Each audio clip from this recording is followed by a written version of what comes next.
बिस्मिल्लाहिर्रहमानिर्रहीम। अस्सलाम वालेकुम नाजरीन, पावर शो के साथ मैं हूं आसमा चौधरी। आज के प्रोग्राम में आपको खुशामदीद कहते हैं। इलेक्शन के दिनों में हम आए रोज़ पाकिस्तान के अवाम बड़े जल्द से धुआंधार किस्म की तकारीर सुन रही हैं। नई आने वाली जो हुकूमत होगी और ख़ुसूसन PMLN की अगर हम बात करते हैं, वो ये तासुर दे रहे हैं कि शायद उनकी हुकूमत आने वाली है। राना सनाउल्लाह कहते हैं 125-130 की सीटें हम सादा अक्सरियत के साथ आएंगे और उसके बाद हम कुछ इलेक्टेबल्स को साथ मिला के अपनी हुकूमत बना लेंगे। कुछ हम लाडला की गर्दान सुनते थे और लाडला प्लस की गर्दान भी आजकल इलेक्शन स्लोगन के तौर पे इस्तेमाल की जा रही है और साथ में कुछ सिलेक्शन की बातें भी हो रही हैं। ये तो चलें इलेक्शन का माहौल या मैदान जो सजा है, इस पे इस तरह की तकारीर भी हम सुनते रहते हैं, लेकिन मेन इशू होगा कि पाकिस्तान की इकॉनमी, पाकिस्तान की मईशत को ठीक कैसे किया जाएगा। सालाना बुनियादों पर 41.90% महंगाई में इजाफा हो रहा है और अगर हफ्तावार महंगाई का हम जिक्र करते हैं तो 9.95% इसमें रिकॉर्ड इजाफा हम देख रहे हैं। फूड इन्फ्लेशन 40 से ऊपर क्रॉस कर गई है। तो क्या आने वाली हुकूमतें होंगी, उनके पास कोई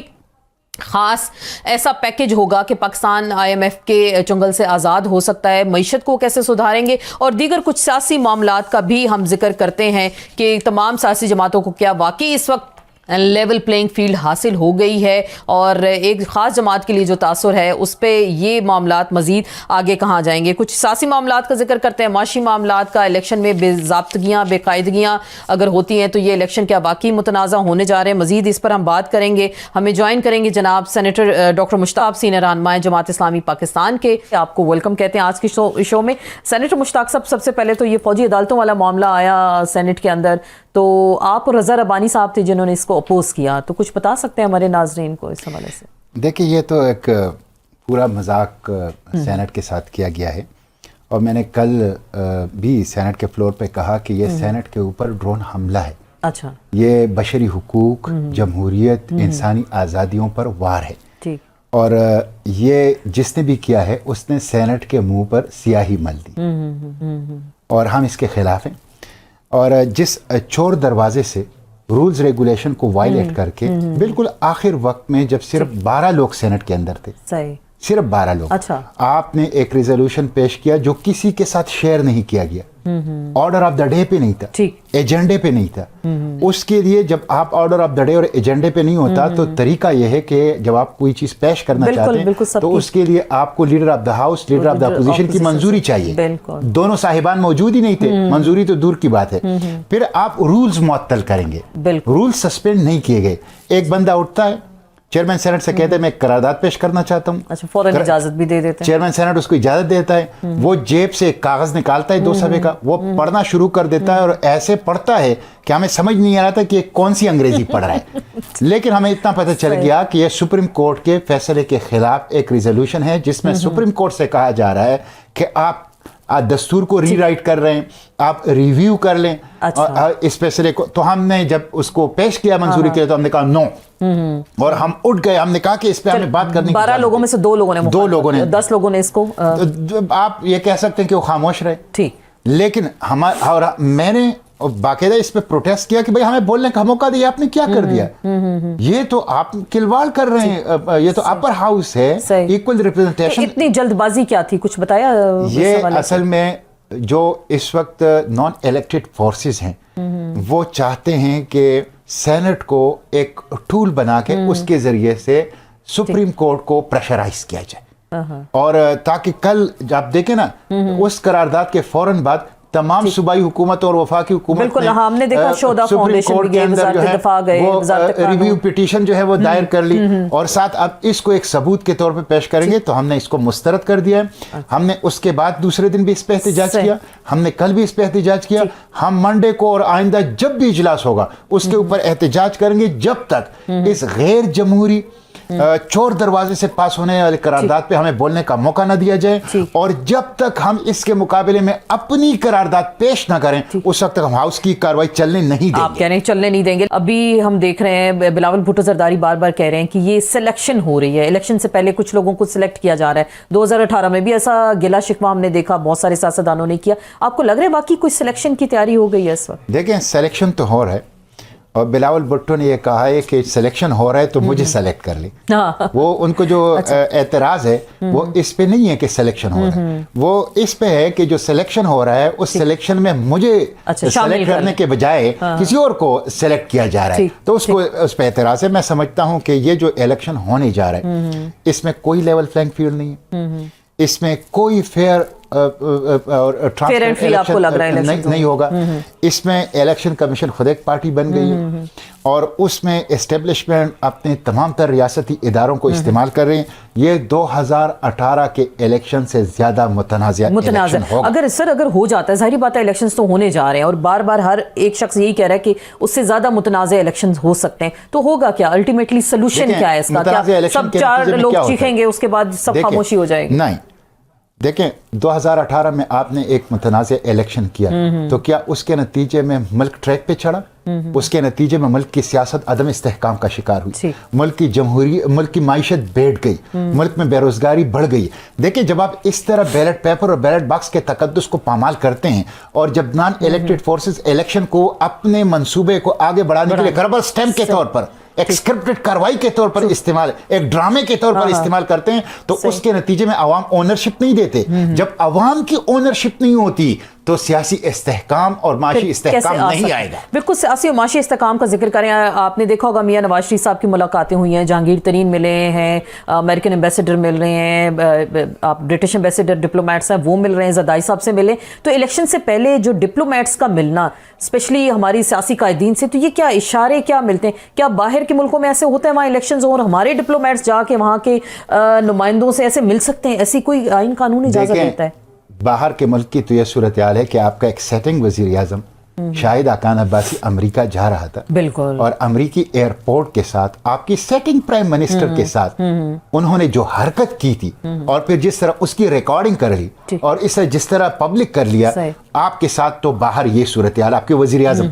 लेकिन यहाँ जो अमेरिकी एम्बेसडर बैठा हुआ है वो तो वायसराय है। मुझे हैरत होती है, वो पॉलिटिकल लीडरशिप से मिल रहा है, वो यूनिवर्सिटीज जा रहा है, वो मुख्तलिफ तरक्याती स्कीमों का इफ्तिताह कर रहा है, तो वायसराय बन के बैठा हुआ है। ये डिप्लोमेटिक नॉर्म्स के खिलाफ है, ये पाकिस्तान की खुद मुख्तारी की, ये पाकिस्तान की जो आज़ादी है उसके खिलाफ है। ये नहीं होना चाहिए। पाकिस्तान की हुकूमत जो भी हो, डेमोक्रेटिक गवर्नमेंट हो, इलेक्टेड गवर्नमेंट हो या उसके साथ केयर टेकर हो, उनको कम से कम डिप्लोमेट्स को उसके जो हुदूद है उसके अंदर रखना चाहिए। जहां तक होता नहीं, जहां तक आप नवाज शरीफ की बात की देखें, इस वक्त तो उनको एक ऐसा प्रोटोकॉल दिया जा रहा है कि आवाम को बावर कराया जा रहा है कि इनको आपके कंधों पर मुसल्लत किया जा रहा है, मुस्तकबिल के हुकूमत जो है इनके हवाले की जा रही है। देखिए, बलूचिस्तान गया है और बलूचिस्तान में एस्टेब्लिशमेंट के टोकरी में जितने भी अंडे थे वो सब के सब उठा के नवाज शरीफ के टोकरी में डाले जा रहे हैं। पंजाब में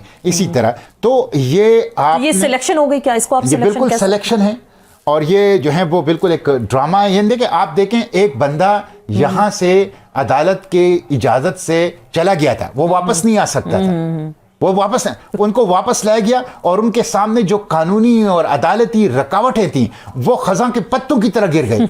उसको एक स्टेट जो है वो हेड के एक प्रोटोकॉल के साथ जो है वो डील किया जा रहा है। उसके लिए मीडिया को हमवार किया जा रहा है, उसके लिए इलेक्टेबल्स को शेपर्ड इन सम स्पेसिफिक डायरेक्शन, उसको घेर घार के उसकी टोकरी में डाला जा रहा है। तो ये कौन सा फ्री फेयर इलेक्शन है? फिर ऐसे इलेक्शन को आप काबिल कबूल करेंगे क्या? ये अभी से शोर उठ रहा है, ऐसी आवाजें उठ रही हैं, तो इस पे क्या होगा? देखिए, मैंने आपको बता दिया, आपने 2018 में पीपल्स पार्टी ज्यादा शोर मचा रही है। 2018 में आपने आरटीएस को बिठा दिया और 2018 में आपने इलेक्शन को मुतनाज़ा बना दिया, आपने नतीजे चेंज कर लिए। तो उसके नतीजे में क्या हुआ? किसी ने उस इलेक्शन को तस्लीम नहीं किया। इस इलेक्शन का तो अभी इनेकाद ही नहीं हुआ है कि आपने देखें, एक तो जो कॉन्स्टिट्यूशन के आर्टिकल 224 कहते हैं, आपने विद इन 90 डेज में कर वो तो नहीं, वो तो चले, वो तो वायलेशन होगी। एक शख्स के लिए, एक पार्टी के लिए दस्तूर से इनहिराफ कर लिया और उसको डिले कर दिया।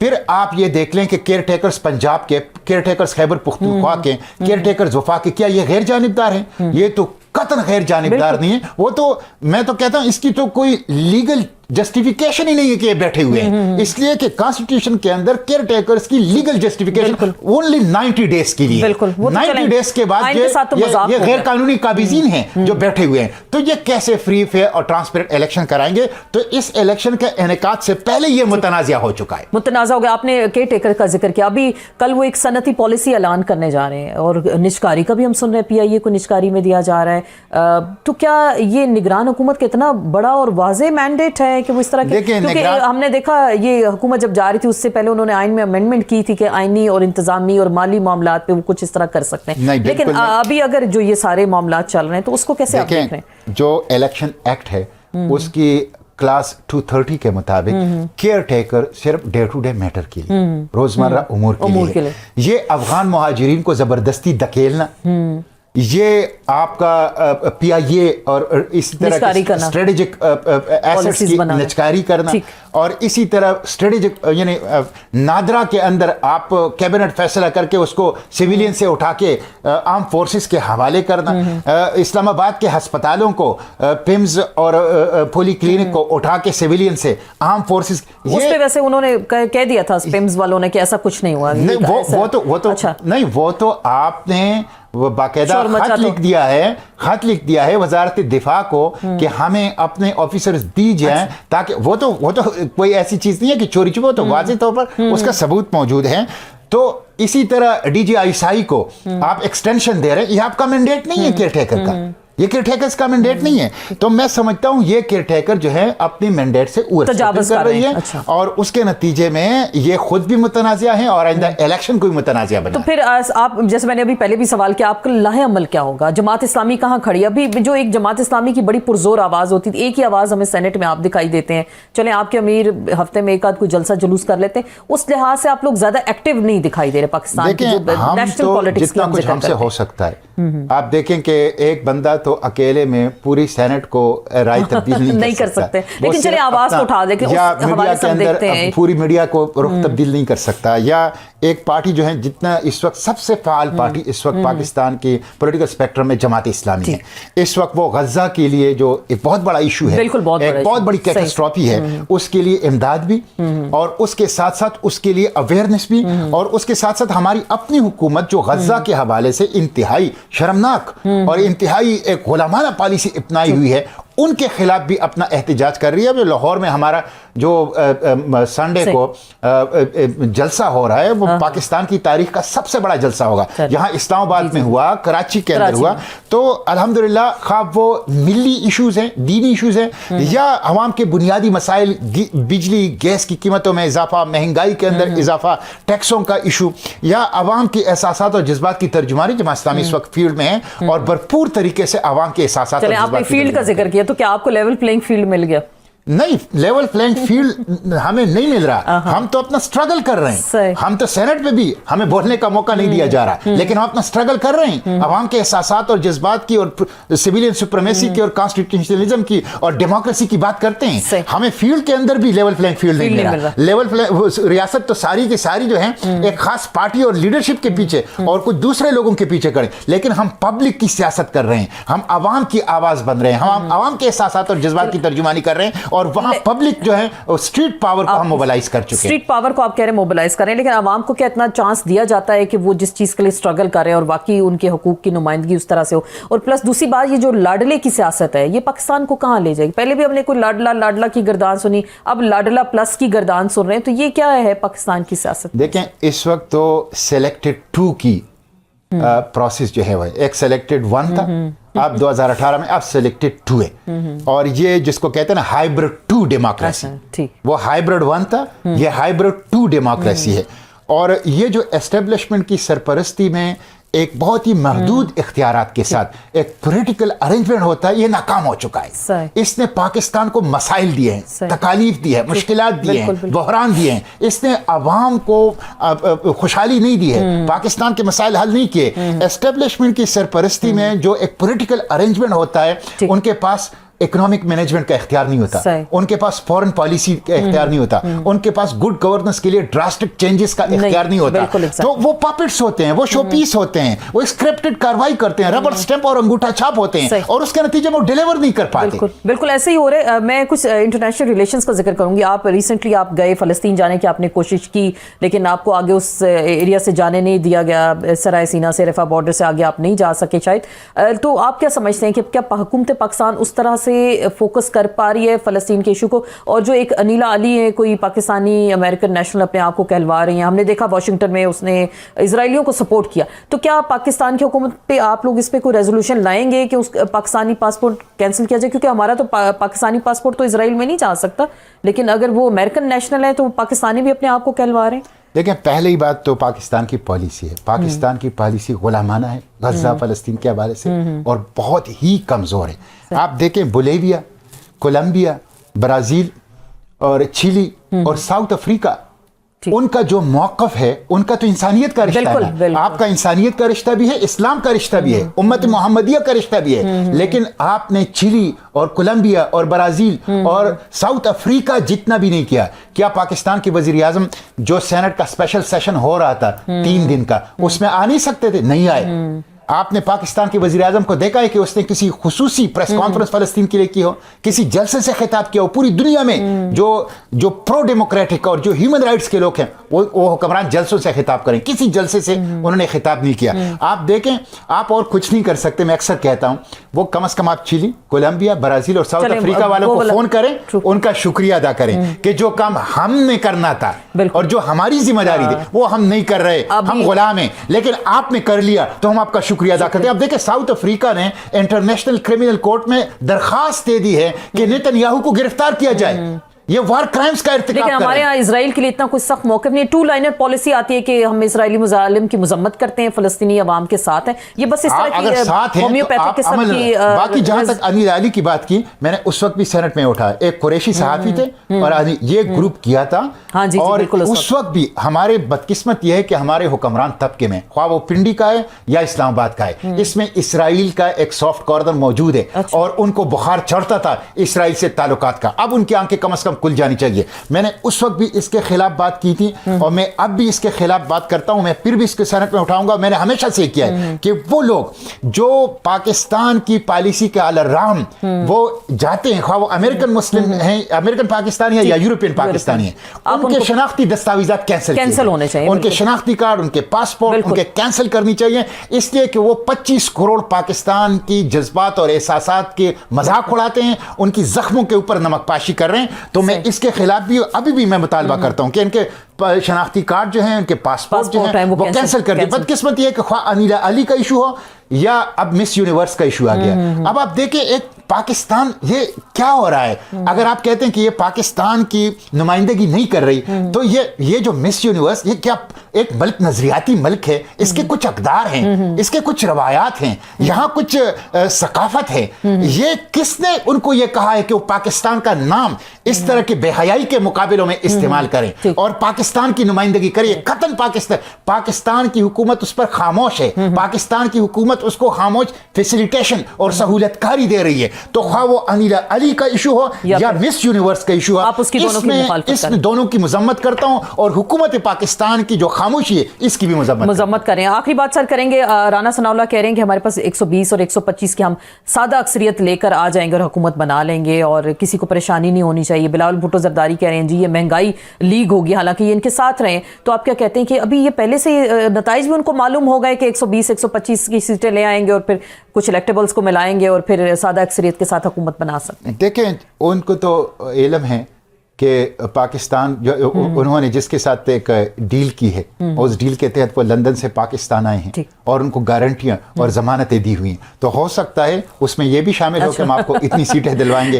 तो राना सनाउल्लाह को थोड़ा सी वजाहत करनी चाहिए कि उस डील के तफसीलात क्या हैं जो आपके साथ हुई हैं, जिसमें आप 120 का बता रहे हैं और फिर आप कह रहे हैं कि वो इस्टेब्लिशमेंट के अपने लोग हैं वो भी हमारे साथ शामिल हो जाएंगे। तो ये राना सनाउल्लाह की जिम्मेदारी बनती है कि अगर आपके साथ ऐसा कोई मुआहिदा माहिदा हुआ है, कोई डील हुई है जिसमें 120 सीटें आपको देंगे और फिर बाकी आपके इत्तेहादियों को देंगे, तो कौम के सामने रख दिया जाए। और ये जो इलेक्शन का जो एक अरबों रुपए उस पर खर्च होते हैं और तकल्लुफ है, फिर ये ना करें। बिल्कुल, बहुत बहुत शुक्रिया सेनेटर मुश्ताक साहब, आप हमारे साथ मौजूद थे और आखिरी काम कर रहे थे कि अगर ऐसी सिलेक्शन होनी है तो फिर इलेक्शन के लिए इस तरह का एहतमाम ना करें। कुछ जिक्र होगा पाकिस्तान की मईशत का और मईशत में किस हद तक हम देख रहे हैं आए रोज कुछ ना कुछ गिरावट का हमें अंदाजा होता है। महंगाई की सालाना बुनियादों पर शरह अगर हम देखते हैं तो 41.90% इजाफा हुआ और बिजली गैस के बिल्स में आए रोज इजाफा, बेतहाशा में इजाफा देखते हैं। और महीने के हिसाब से हफ्तावार महंगाई की शरह अगर हम देखते हैं तो 9.95%, इसमें रिकॉर्ड इजाफा। पाकिस्तान के अवाम कैसे जिंदगी गुजारने पर मजबूर हैं और हुकूमती कुछ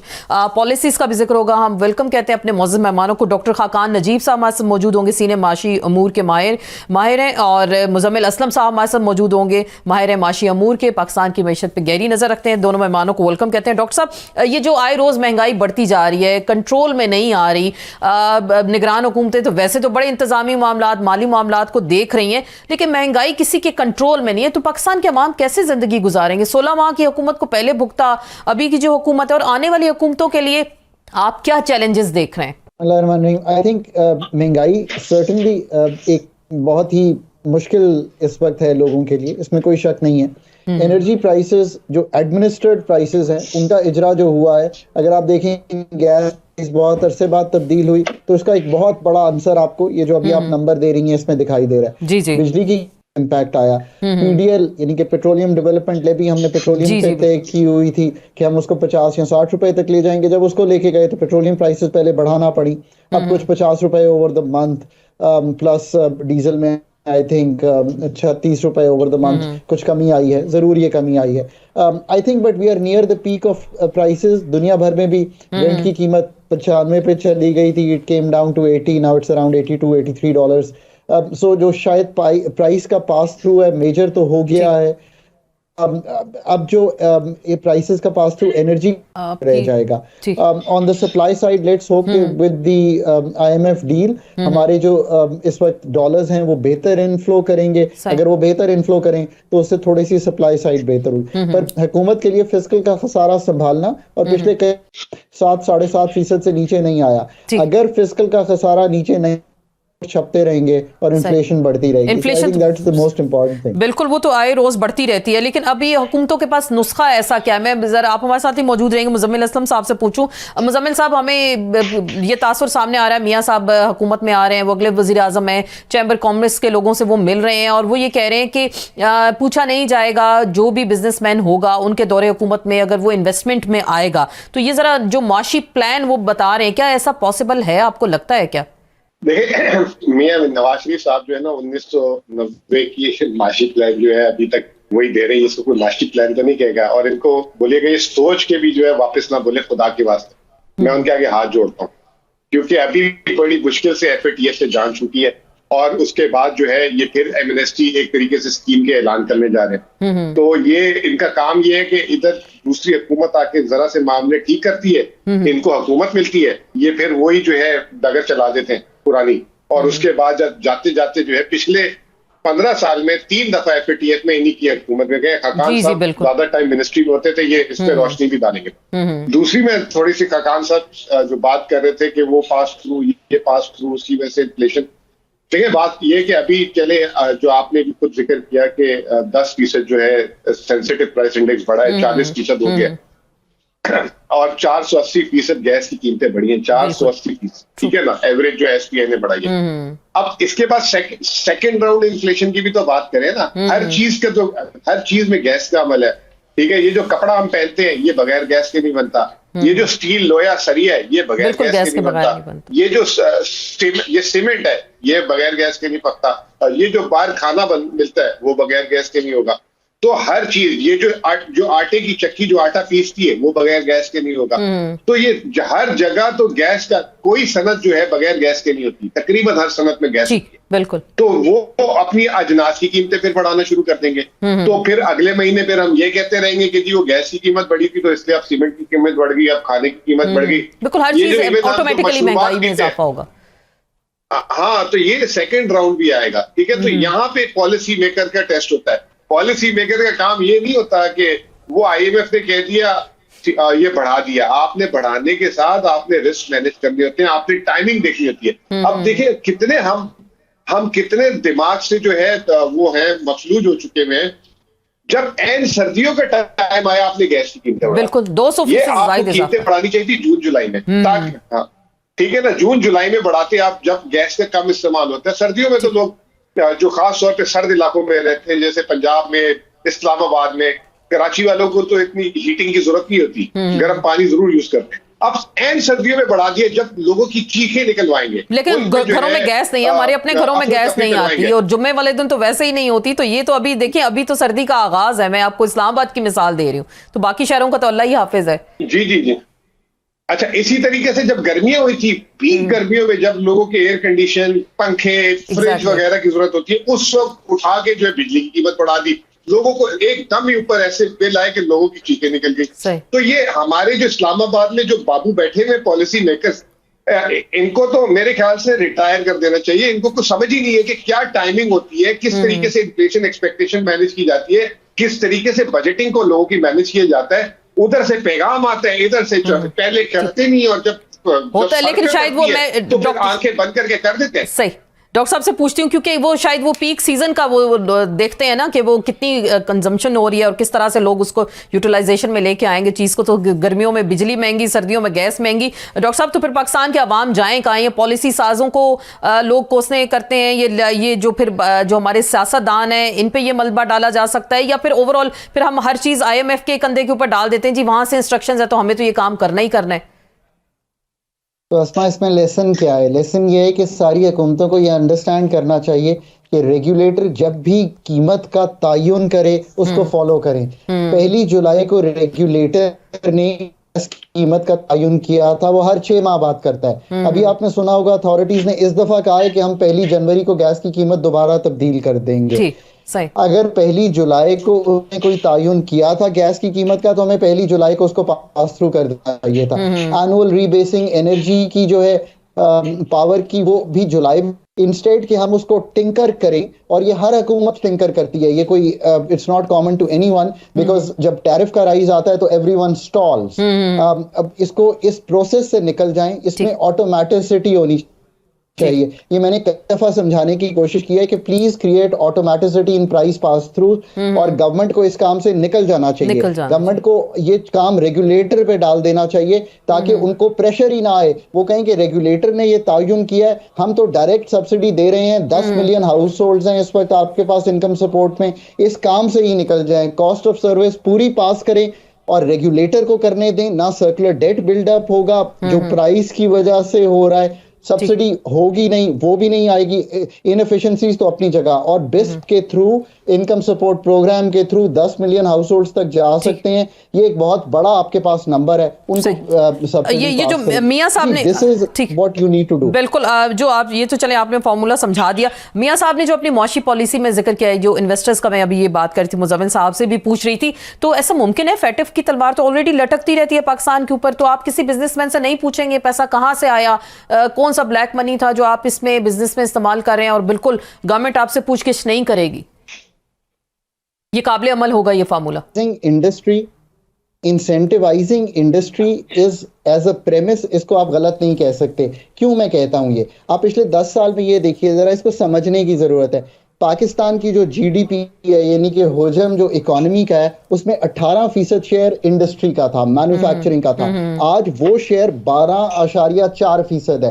ये आप IMF को भी समझाएं, फैटिफ को भी समझाएं। अब इसका ये मतलब नहीं है कि आप एमनेस्टी दें, वो तो आप दे सकते नहीं है अस्मा, इसलिए कि एक IMF का कंटिन्यूअस स्ट्रक्चरल बेंच आप कभी भी कोई एमनेस्टी का इजरा नहीं कर सकेंगे। अगर ये आप एमनेस्टी नहीं कर सकते, तो पहली तो ये बात है। फैटिफ तो मतलब एक चीज है, पर IMF के साथ लिखा हुआ है, बट दैट डजंट मीन कि आप अपनी इंडस्ट्री को इंसेंटिवाइज ना करें। दुनिया भर में जहां तरक्की हुई है ना, वो कैरेट एंड स्टिक से ही हुई है इंडस्ट्री को। यानी कि आपने कोई कैरेट भी दिया है और फिर उनको ये भी कहा है कि आप एक्सपोर्ट करें, for example, you know, that has been there. America से लेके साउथ कोरिया तक जितनी इंडस्ट्रियलाइजेशन हुई है, so maybe the way to do it is different, which we can talk about always. But Pakistan को 2 सेक्टर्स में जाना, एक जो दुनिया में चीज बना के बेचते हूं, और एक जो यानी कि ट्रेडेबल सेक्टर्स में और जिसमें पाकिस्तान की पैदावारी सलाहियत बेहतर हो। और डी इंसेंटिवाइज किसको करना है? रियल एस्टेट को,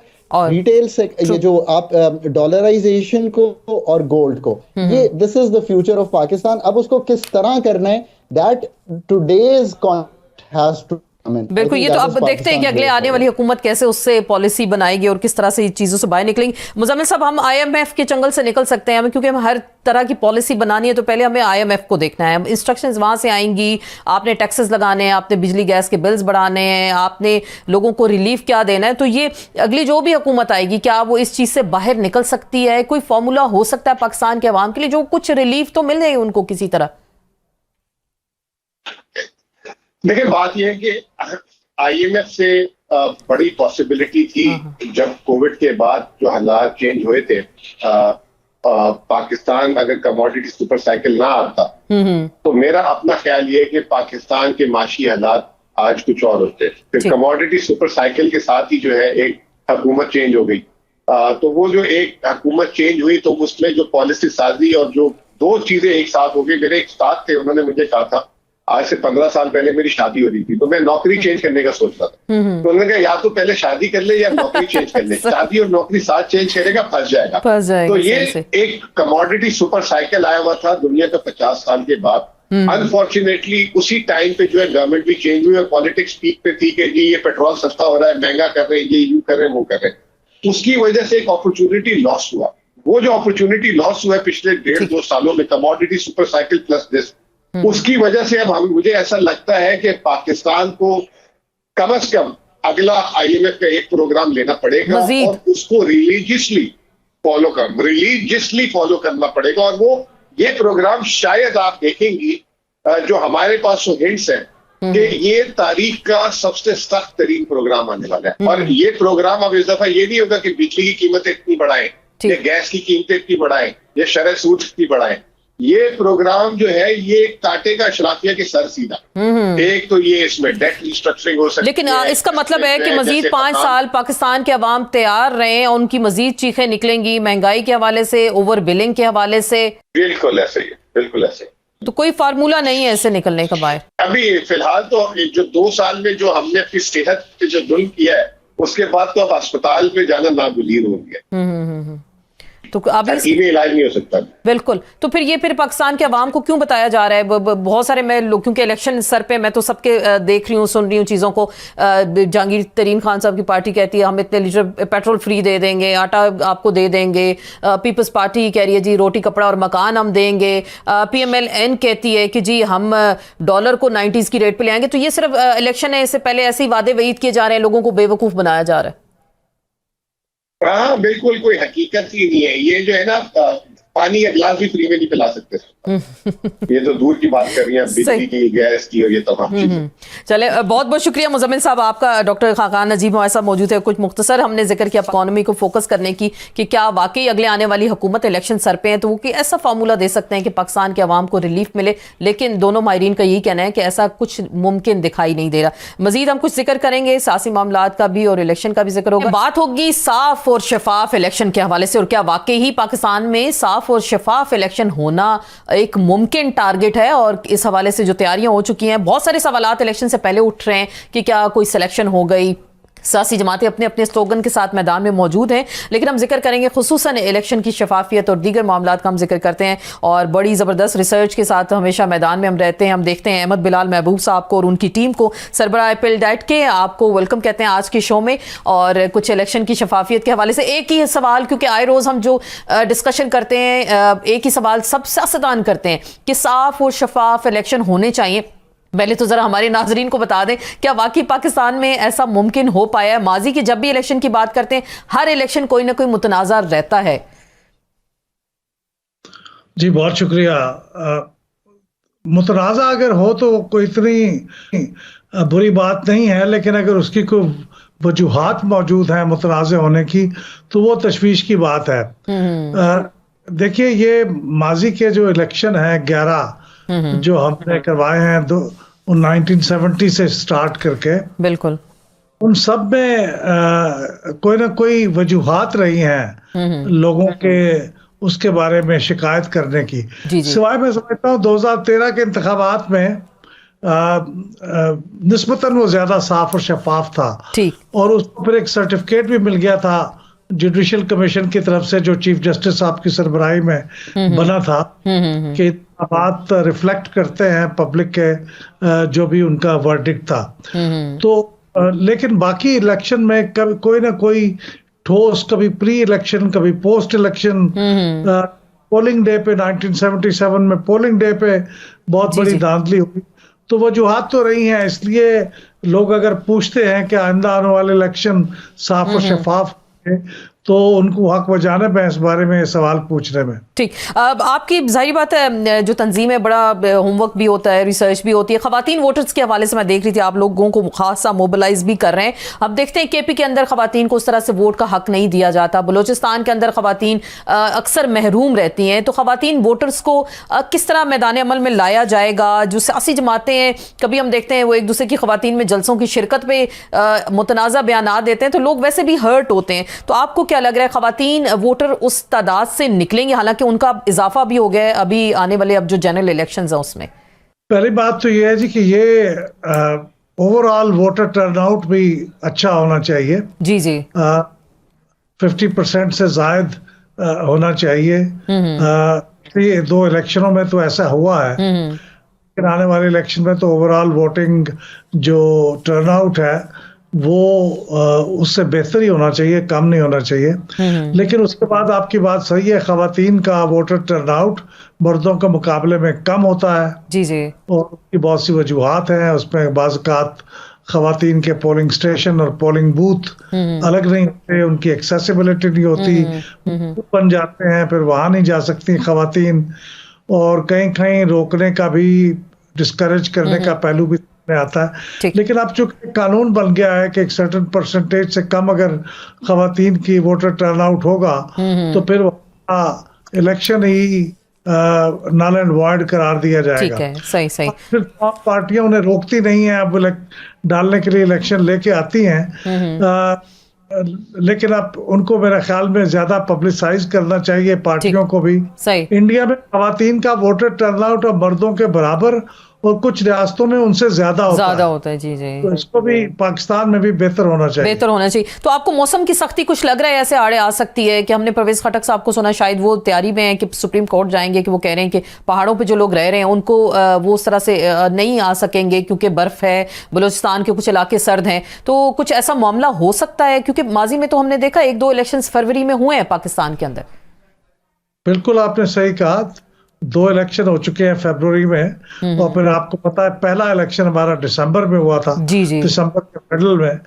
तो ये कोई वजह नहीं है, हर दफा कभी गर्मी होगी, कभी सर्दी होगी, कभी बरसात आ जाएगी, खुदा न खास्ता फ्लड भी आ जाते हैं। तो ये कोई वजह नहीं है। अब इलेक्शन को किसी सूरत में पोस्टपोन नहीं होना चाहिए, इसकी कोई जस्टिफिकेशन नहीं है मेरे ख्याल में। सही। अभी आपसे कुछ देर पहले प्रोग्राम में यही बात हो रही थी, कह रहे थे कि अगर ये इलेक्शन सिलेक्शन हो जाती है पहले से, जैसे बिलावल भुट्टो कह रहे हैं, वो तकरीरों में इस तरह की बात कर रहे हैं, जमात इस्लामी भी कुछ ऐसी रिजर्वेशन का इजहार कर रही है, पीटीआई भी कर रही है, तो क्या वो अगर ऐसे मुतनाज़ा इलेक्शन होते हैं तो वो कह रहे हैं उस पर सवालिया निशान उठेगा, पाकिस्तान आगे शायद नहीं जा सकता।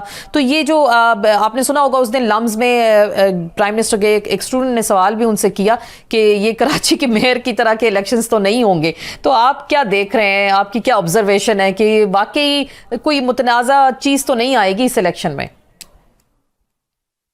नहीं, मुतनाज़ा हो सकते हैं। देखिए पहले ही मुतनाज़ा हो चुके हैं, क्योंकि कई पॉलिटिकल पार्टीज ये कह रही हैं। आपने जैसे अभी कहा, पीटीआई पहले ही कह रही थी, अब पीपल्स पार्टी भी कह रही है कि लेवल प्लेइंग फील्ड नहीं है, लेकिन मुतनाज़िब है। लेकिन देखना ये होगा कि क्या वाकई कोई ऐसी चीजें होती हैं। 1-2 चीजें तो हो रही हैं, मसलन ये कि पीटीआई के लोगों को कोई इलेक्शन के लिए कॉर्नर मीटिंग्स वगैरह करने में रुकावट पेश आ रही है, तो वो नहीं आनी चाहिए। लेकिन बाकी मामलात जो हैं वो अब सामने आएंगे, तो उसकी बुनियाद पर लोग राय कायम करेंगे। मेरा ख्याल अभी से लेवल प्लेइंग फील्ड को कहना कि ये टिल्टेड है, ये तो दुरुस्त नहीं है। लेकिन टीआई का कहना किसी हद तक हक बजाने आपको दुरुस्त लग रहा है, ठीक। तो इलेक्शन की मीटिंग्स नहीं करने दी जा रही। बिल्कुल। ये पिछले दिनों एतजाज अहसन साहब ने बड़ा दिलचस्प मशवरा दिया था पीटीआई के लोगों को कि अगर इलेक्शन के दिनों में बल्ले का निशान नहीं होता बैलेट पेपर पे तो आप लोग जाएं और जो भी मुखालिफ कैंडिडेट है उस पे स्टैंप 2 बार कर दें तो वो वोट रिजेक्टेड होगा और वो काउंट हो जाएगा कि 20,000 या 40,000 वोट इस हल्के से रिजेक्ट हुए। तो ये ऐसा हो सकता है, या अगर हो भी जाता है तो फिर क्या उस हल्के का इलेक्शन कलअदम हो जाएगा क्या? नहीं, उस हल्के का इलेक्शन कालादम नहीं होगा। वो गालिबन ये शो करना चाह रहे हैं एतजाज साहब कि अगर इतनी बड़ी तादाद में वोट रिजेक्ट हो जाएं तो उससे ये साबित होगा कि अवाम ने प्रोटेस्ट किया है उस हल्के में। ठीक। जैसे कि एक अमूमन प्रोविजन होती है दुनिया के कई मुल्कों में कि वो एक खाना होता है जिसमें लिखा होता है नन ऑफ द अबव, यानी नोटा जिसे कहते हैं, नोटिए, कि किसी कैंडिडेट को हम पसंद नहीं करते तो हम किसी को वोट नहीं देते। तो हमारे यहाँ ये प्रोविजन तो नहीं है, लेकिन एतजाज साहब जो ये कह रहे हैं तो उनका मतलब ये है कि आप अपना प्रोटेस्ट रजिस्टर करें, लेकिन प्रैक्टिकली उससे कोई फर्क नहीं पड़ेगा। जिसको भी वोट, जिनको वोट जितने डाले गए होंगे और जितने वैलिड वोट होंगे उनकी अक्सरियत जिस आदमी के पास होगी वो जीत जाएगा। सही। आखिरी बात करेंगे, ये सफीरों की जो कुछ मुलाकातें हैं, जाहिर बात है ब्रिटिश हाई कमिश्नर मिल रहे हैं, अमेरिकन हाई कमिश्नर मिल रहे हैं, डिप्लोमेट्स मिल रहे हैं, मुलाकातें कर रहे हैं। पहले तो मियां साहब से की, फिर जरदारी साहब से भी की। तो आपको क्या लग रहा है, क्या ये मुलाकातें भी असरअंदाज होती हैं आने वाले इलेक्शन के ऊपर, या हमारे लोग भी जाके मिलते हैं बाहर के मुल्क में, ऐसा क्या? मेरे ख्याल में ये मामूल की मुलाकातें हैं। हर मुल्क का जो सफीर है वो अपने जिस मुल्क में वो तैनात होता है उस मुल्क के सियासी हालात के बारे में वो अपने मुल्क की एडमिनिस्ट्रेशन को बाखबर रखना चाहता है। ठीक। तो वो उसका एक तरीका ये भी होता है कि वो लीडर से मिलते हैं, उनसे तबादला ख्याल करते हैं, उनकी राय पर लिख के भेजते हैं। हमारे लोग भी मिलते हैं, सही। हमारे सफीर भी दूसरे मुल्कों में भेजते हैं। ये साइफर का जो एक मशहूर या बदनाम केस है वो इस तरह हुआ था कि हमारे सफीर साहब ने उनके एक ऑफिशियल से मुलाकात की थी और उसका अहवाल लिख के भेजा था। तो ये मामूली बात है, कोई गैर मामूली बात नहीं। गैर मामूली बातें आप इसमें नहीं दे। बहुत बहुत शुक्रिया अहमद बिलाल महबूब साहब हमारे साथ मौजूद थे, सरबराह पिलडेट पाकिस्तान के इलेक्शंस को जिस तरह से उन्होंने कवर किया, और उम्मीद सब यही करते हैं कि ये इलेक्शन साफ और शफाफ हो जाएं तो शायद फिर पाकिस्तान की किस्मत या तकदीर बदल सकती है। इसके साथ ही आपसे इजाजत चाहेंगे, इंशाल्लाह नेक्स्ट वीक फिर मुलाकात होगी। इजाजत दीजिएगा, अल्लाह हाफिज।